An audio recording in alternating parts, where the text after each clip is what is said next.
donc c'est notre deuxième entretien vidéo ensemble. Quel est le sujet du jour? Aujourd'hui, on va parler du sujet très important, des contrats à durée déterminée et des contrats à durée indéterminée à la poste. Donc c'est un enjeu important parce que, si vous vous rappelez, Johnny Tace a voulu imposer les contrats de nouveaux livreurs. C'était donc des gens qui travaillaient en fait, qui n'étaient pas de la poste, qui n'étaient pas des facteurs, qui n'étaient pas des postiers, et qui devaient travailler en fait pour un salaire de misère de 8 euros de l'heure, avec leur propre matériel, et qui devaient faire des tâches qui n'étaient plus dévolues aux facteurs.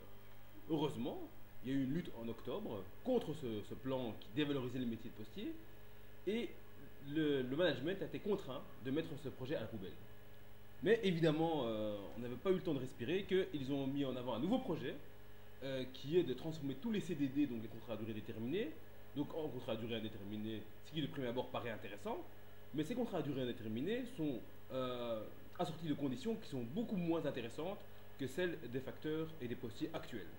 Donc en fait, si on fait le calcul, ils perdent jusqu'à 10% de leur salaire brut. De plus, ils ressortent d'une autre CTT, donc une autre convention collective de travail, qui fait qu'il serait possible pour eux d'être licenciés de manière sèche en cas de plan collectif de réorganisation, comme nous l'avons vécu depuis plus de 10 ans avec les GU Route 1, 2 et 3. Il y a encore toute une série d'autres désavantages qui font qu'en fait, ces CDI sont en fait moins intéressants que certains CDD actuels. Ok, donc est-ce que tu peux un peu nous rappeler qui tu es, un peu te présenter ainsi que le PTB?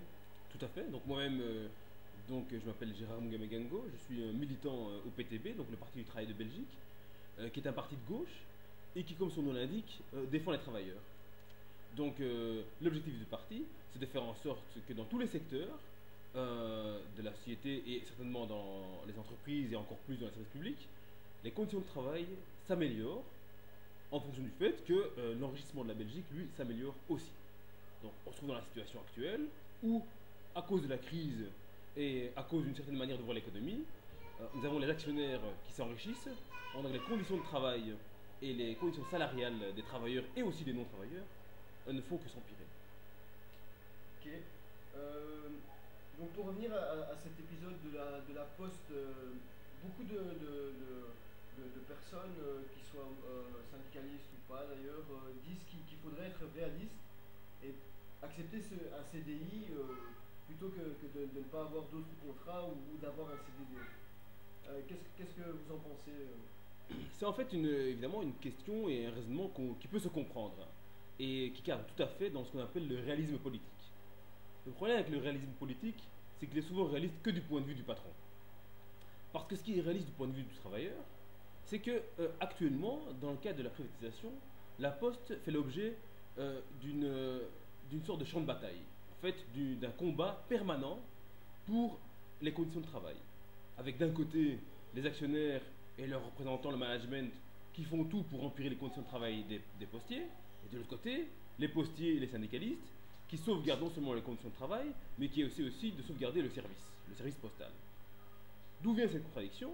Elle vient du fait qu'à partir du moment où une partie du capital de la Poste est dans les mains du privé, la seule volonté du privé, c'est d'augmenter la rentabilité de ses actions. Donc de faire en sorte de ramasser le plus de dividendes possible. Et cet objectif-là rentre en contradiction de manière irréconciliable avec l'objectif d'avoir un meilleur service postal et d'avoir des meilleures conditions de travail.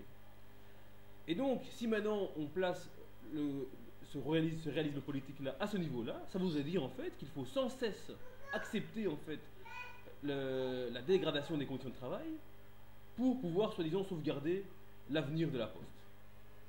Alors de quel poste on parle évidemment? Si c'est une poste où les conditions de travail sont catastrophiques et où il n'y a plus de service postal.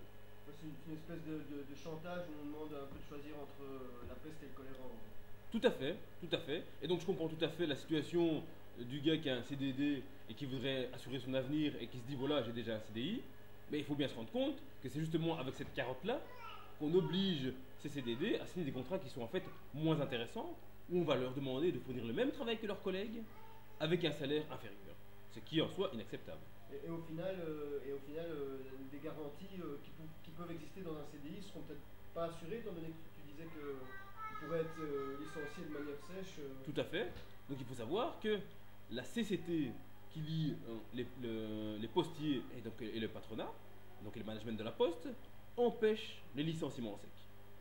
Donc, dans certains cas, les contrats d'employés ou même d'ouvriers n'empêchent pas les licenciements en sec quand il se passe dans le cadre d'une réorganisation.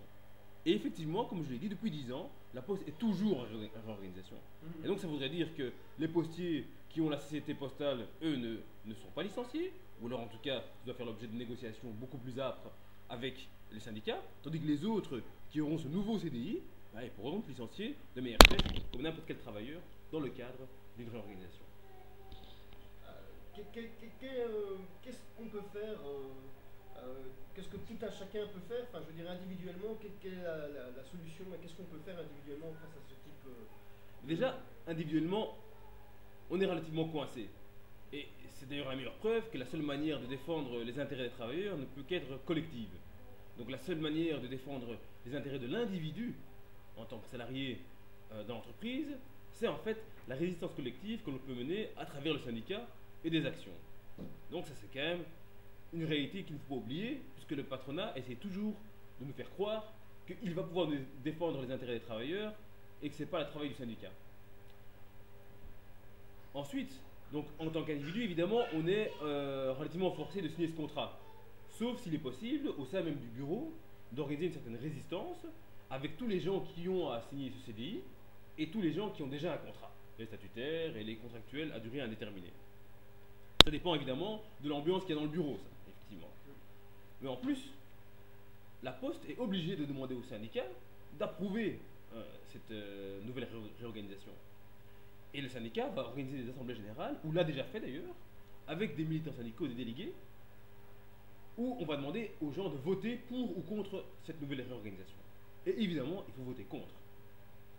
Même si dans son bureau il y a des gens qui ont déjà signé le contrat, le fait de voter contre va au moins laisser le champ libre au syndicat, à ses militants et à ses membres, de faire des actions pour pouvoir inverser la vapeur.